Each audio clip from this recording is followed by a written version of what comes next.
Bismillahirrahmanirrahim. Yang pertama, straight to the point. Pertama perkataan ataupun sakinah itu sendiri. Keluarga sakinah itu sendiri, kalau kita lihat struktur ayat 21 dalam surah Rum itu, jelas ia adalah satu tujuan yang Allah kata. Allah kata, aku jadikan kamu ni berpasangan tu ialah supaya kamu ni dapat litaskunu, supaya li tu untuk tujuan li ta'lil, untuk bertujuan supaya macam tu.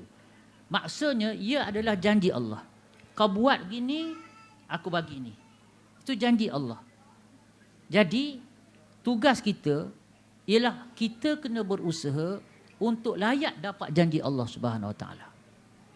Bapa kata pada anak, Along dapat 5A, bapa beli basikal. Jadi apa tugas Along? Tugas Along usahakan untuk dia tu layak dapat janji Allah, syarat-syarat yang Allah bapa dia bagi. Dia jangan hari-hari pergi kedai basikal, duk tengok model mana, duk mengajinya tidak. Maka dia tak akan dapat apa yang dijanjikan kerana dia tak dapat penuhi syarat untuk layak tadi. Jadi begitu juga kita. Bila kita kata sakinah itu adalah janji Allah, kita kena usahakan diri kita untuk layak dapat janji itu. Jadi usaha ini dia perlu menyeluruh. Jadi untuk bincang yang menyeluruh ni, forum lain lah. Jadi saya ni penutup dah kan. Tak bolehlah nak mengurai semua. Yang kedua, tentang anak hufaz. Saya setuju sangat. Bila dikatakan Puan Wahidah kata tadi, tajuk ini kalau tak kena cara sangat bias, sangat-sangat tak betul. Meletakkan tanggungjawab mewujudkan keluarga sakinah itu kepada anak-anak hufaz. Dia memang boleh jadi gitu, tetapi kalau kita faham anak hufaz ini, anak itu menjadi seorang hafiz Al-Quran, dia bukan tanggungjawab anak saja. Mak bapak ni dia kena mula daripada perut lagi. Macam mana anak aku ni bersedia untuk jadi hafizul Quran? Bukannya budak tu dah tak boleh masuk MRSM, dah tak boleh nak pergi dah sekolah asrama penuh, barulah kita nak mikirkan, nak hantarkan kepada sekolah tahfiz. Ialah harap-harap jadi orang lah. Memang orang, dah orang budak tu kan. Jadi masalah kita sekarang ialah kita faham untuk anak itu jadi hafiz 100% tanggungjawab budak tu. Kita sendiri tak wujudkan suasana daripada kecil dan suasana harian mereka untuk menyediakan mereka jadi hafiz. Jadi kalau ada yang jadi hafiz masuk madrasah kerana dipaksa ke terpaksa, maka itu bukan salah mereka. Jadi tanggungjawab yang dikatakan anak hufaz yang akhirnya akan menyumbang kepada pembentukan keluarga sakinah itu kerana apa? Mak, ayah kerana nak tengok anak hafiz, mereka pun ubah kehidupan mereka. Hasil daripada mereka ubah inilah Allah akan bagi sakinah pada mereka. Baru Allah Ta'ala akan bagi sakinah pada keluarga tu. Kalau tak, memang hura-hara macam Prof cakap. Anak hantar madrasah, mak pakai skirt pergi hantar anak pergi ngaji. Ini real ni, bukan cerita-cerita aja. Jadi macam apa hal? Dari satu segi bagi kita alhamdulillah kita raikan. Maknanya dia ada cinta pada agama. Walaupun dia kita kata lemah dalam amalkan agama, cinta agama masih ada. Itu satu segi. Tetapi maksudnya sebagaimana yang Prof bagi tekankan tadi, dia tak selaras, tak selari dengan apa yang sepatutnya berlaku. Yang ketiga iaitu yang kedua lagi. Ini tentang macam mana ibu bapa ni sendiri ada tanggungjawab melahirkan hufaz, kena hidupkan suasana. Suasana ini di rumah, ulama syorkan 5 amal perlu dihidupkan dalam rumah. 5 amal. Ini kalau konsep saja kan balik dah duk fikir macam mana suasana mana aku nak hidupkan ni. Tuan-tuan, puan-puan, saudara saya sekalian, hidupkan 5 amal ini, insya-Allah semua amal agama akan datang dalam rumah kita. Kan? Yang pertama, kena adakan majlis untuk kita pendengarkan hadis-hadis Nabi sallallahu alaihi wasallam di rumah kita. Itu yang pertama. Belilah kitab Riyadhus Salihin ke, setiap malam satu hadis. Kumpul satu tempat, pacak satu waktu, pendengarkan satu hadis je cukup. Tak payah nak jadi ustaz pula. Kecuali awak ustaz lah. Kan? Kita ustaz, kita tak ustaz, baru nak start, jangan cuba nak hurai-hurai hadis. Kat Radio Zayan tu berapa kali saya tegur. DJ ni sebab semangat. Saya pun selalu dengan dia orang. Saya tegur, saya kata jangan. Lah dah tukar, PU Salman dah sekarang yang baca hadis of the day tu. Sebab dia orang hurai tu dah tersasar sangat. Saya beritahu, saya kata, Cik Wan dia penerbit lah kat situ kan. Dia kata, kita hurai salah hadis, kita nisbahkan pada Rasulullah. Huraian hadis ni apa maksud huraian hadis? Iaitu kita nak kata inilah yang Rasulullah maksudkan. Sedangkan bukan itu maksud Rasulullah, kita fitnah Nabi sallallahu alaihi wasallam. Lepas tu orang ramai, 300,000 pendengar pula pegang yang kita hurai.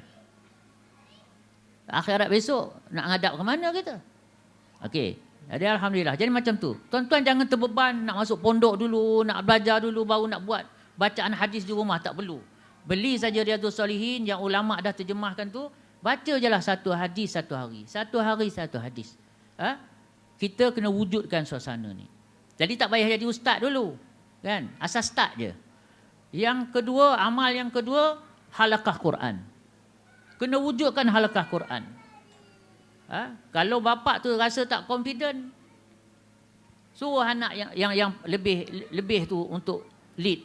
Tapi kena ada halaqah Quran, sama ada halaqah hafalan, halaqah tajwid, kena adakan. Tu.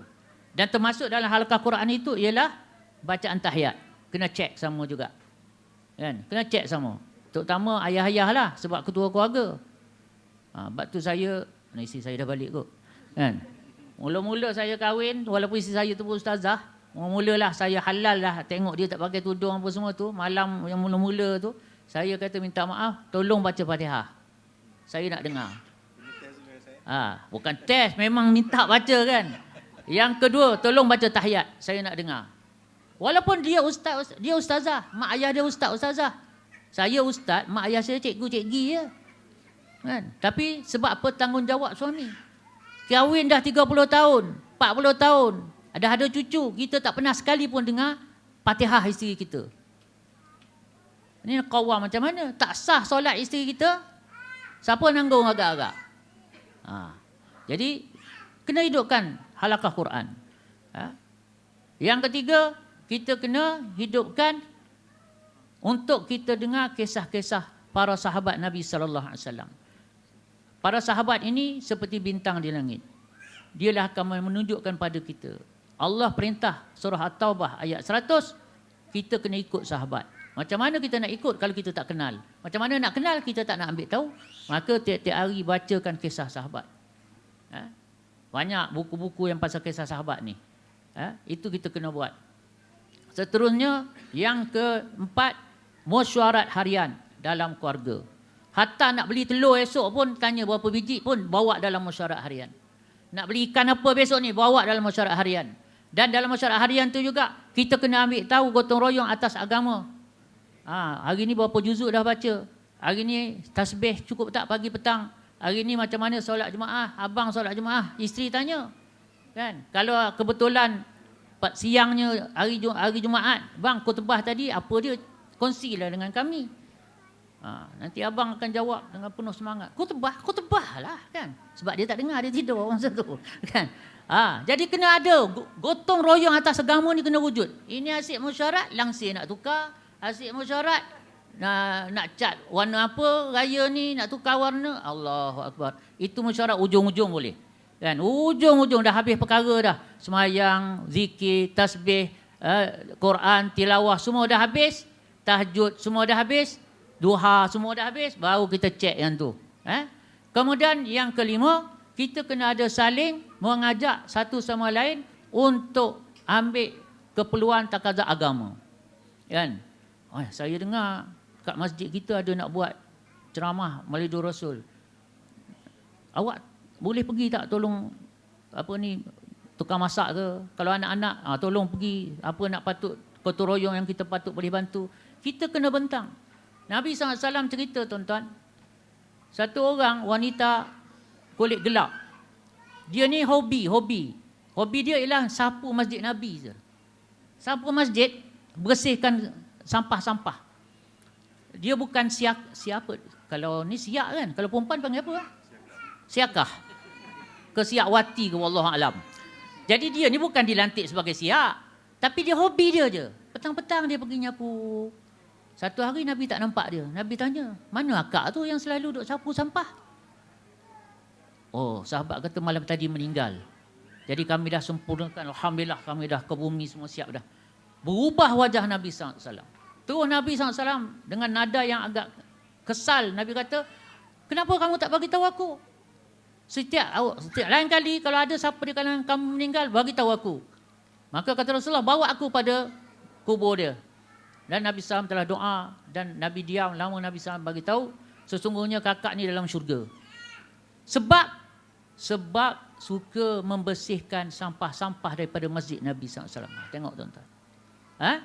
Jadi perkara yang begini juga yang kita nak bentang dalam kehidupan harian kita. Ambil tanggungjawab atas agama. Agama ni agama siapa? Agama kita. Bukan agama Jakim, bukan agama Jawi, bukan agama imam, bukan agama ustaz-ustaz. Agama ni tanggungjawab siapa? Tanggungjawab kita. 5 amal ni wujud dalam rumah kita hari-hari, Allah akan bagi suasana. Bagaimana suasana rumah para sahabat ridwanullah alaihim ajmain. Yang seterusnya, untuk para hafiz terutamanya dan seluruh masyarakat, tapi para hufaz, ketahuilah bahawasanya tahfizul Quran, menghafal Al-Quran hanyalah asas dalam pendidikan. Hanyalah asas dalam pendidikan. Sekali lagi, hanyalah asas dalam pendidikan. Jangan sesekali berpuas hati setelah tamat hafazan Quran. Ini untuk orang yang sedang belajar Quran atau alumni daripada belajar tahfiz Al-Quran. Baik, masyarakat pun kena faham juga benda ni. Jadi kita tak kalut. Budak tu 3 tahun menghafal Quran je. Ini ada pula, ini bila nak belajar matematik, bila nak belajar sains. Biarlah dia habiskan Quran dulu. Tanya Ibnu Sina. Sebelum dia terkenal sebagai pakar perubatan, apa asas dia? Hafal Al-Quran. Imam Syafi'i yang begitu sekali disanjung menjadi ikutan, panutan, pedoman jutaan orang berzaman-zaman. Imam Syafi'i. Ingat dia tua-tua belajar fiqh ke? Tak. Dia mulakan dengan Al-Quran. Bukan marah ni, nasihat. Kan? Ingat. Jadi kita kena faham yang tu. Biarlah budak tu habiskan 3 tahun untuk hafal Quran. Tak ada masalah. Habis Al-Quran, tanya dia. Abang minat apa? Nak jadi doktor, hantar ambil SPM. Nak jadi engineer, hantar ambil SPM. Nak jadi apa? Hantar ambil SPM. Nak jadi ulama, masuk lagi madrasah. Belajar kitab turas, belajar alimiah dan sebagainya. Tak ada masalah lah hidup ni. Be simple, kan? Yang kalut sangat. Ni bukan zaman mana. Kalau dulu zaman saya dulu betul. Tak lulus SRP, tak boleh naik ke tempat. Habis sampai situ je lah. Cukup sekadar di sini. Kan? Tapi sekarang fleksibel. Umur 60 tahun baru boleh ambil SPM lagi. Tak ada masalah. Okey. Itu yang penting untuk hafiz, semua ingat. Yang keempat, untuk masyarakat. Apa dia? Quran, kemuliaan Quran atas segala kalam. Seperti kemuliaan Allah atas segala makhluk. Wallahi, tak ada satu yang lebih mulia daripada Al-Quran.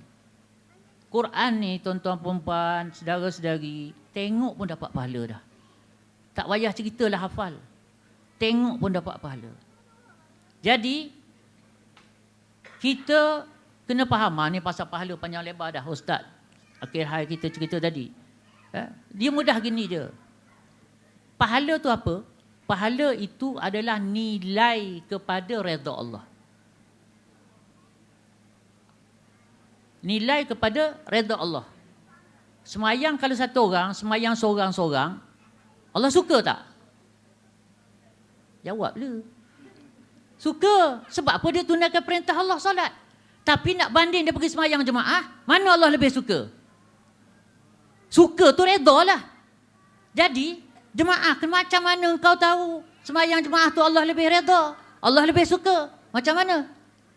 Ini Nabi kata semayang seorang dapat 1, semayang jemaah dapat 27. Itulah pahala. Nilai kepada redha Allah. Kalau tak redha semua, kita tak tahu yang mana satu prioriti. Semua sama ke? Tak sama. Baca Quran pun tak sama. Baca Quran dalam solat, baca Quran luar solat, ada wuduk, baca Quran tanpa wuduk. Dengar Quran tak baca, dengar orang baca. Tak sama pahala dia. Menunjukkan kedudukan dia di dalam redha Allah itu berbeza-beza. Itu satu. Kemudian yang kita kena faham. Kita kena, ni masyarakat semua, kita kena yakin sesungguh-sungguhnya bila satu orang itu, mereka ni dapat jadi hufaz itu sahaja sudah cukup untuk menjadi satu kemuliaan untuk mereka. Jangan kita letak syarat lain. Oh, kalau hafiz tak jadi doktor, okeylah, tapi kuranglah sikit. Tak, wallahi. Untuk jadi hafizul Quran sahaja sudah cukup mulia untuk mereka. Ini untuk masyarakat ni. Yang tadi saya kata, pendidikan tahfiz itu adalah asas untuk mereka yang dah hafal Quran. Supaya mereka jangan berhenti di situ. Tetapi bagi kita ni, macam Puan Faidah cakap tadi, 100 orang pergi belajar, 30 orang je yang 30% je yang akan tamat 30 juzuk. Menunjukkan untuk dapat 30 juzuk ini pun sudah cukup untuk menjadikan mereka mulia. Akhirat besok, di mahsyar, Allah pencipta mahsyar sendiri bagi tahu, yauma yafirrul mar'u min akhihi, hari yang di mana satu orang akan lari daripada saudara-saudara dia, adik-beradik dia. Wa ummihi wa abih, daripada mak dia, daripada bapak dia lari. Wa sahibatihi wa banih, daripada anak, daripada sahibah, pasangan-pasangan, wa banih, dan anak-anak dia. Semua lari daripada satu sama lain. Ini Allah sendiri cerita suasana di mahsyar. Tapi ada satu golongan yang tak lari daripada cari mak ayah dia. Siapa dia? Hafizul Quran. Hafizul Quran, dia akan cari mana mak aku, mana ayah aku. Sebab apa? Dia nak pakaikan mak ayah dia dengan mahkota, dengan jubah kemuliaan. Ini satu orang hafiz. Nilai satu orang hafiz Quran.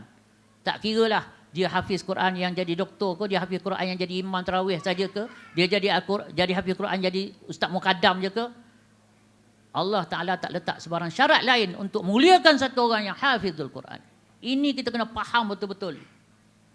Kita jangan letak sebarang syarat lain untuk muliakan. Saya dengar Syekhul Hadis Maulana Abdul Hamid Chin pernah dia bagi tahu, kalau kita letakkan syarat-syarat lain untuk melihat seorang hafizul Quran itu mulia, kita sedang hina kalam Allah Subhanahu Wa Taala. Jadi ini masyarakat kena faham. Untuk para hafiz pula, jangan berpuas hati dengan hafazan anda. Alhamdulillah, anda dipilih oleh Allah untuk jadi hamalatul Quran, tetapi tugas anda tidak tamat di situ. Asas telah dapat, teruskan dalam perkara-perkara lain, bidang-bidang yang Allah Ta'ala letak kecenderungan minat anda. Semoga ini semua akan menjadi khidmat kepada agama Allah Subhanahu Wa Taala. Dengan itu saya sudahilah ceramah yang ringkas ini. Maaflah kan. Tak maaflah kan. Tapi sebab dah gulung ni, kena gulung betul-betul. Nanti tergantung.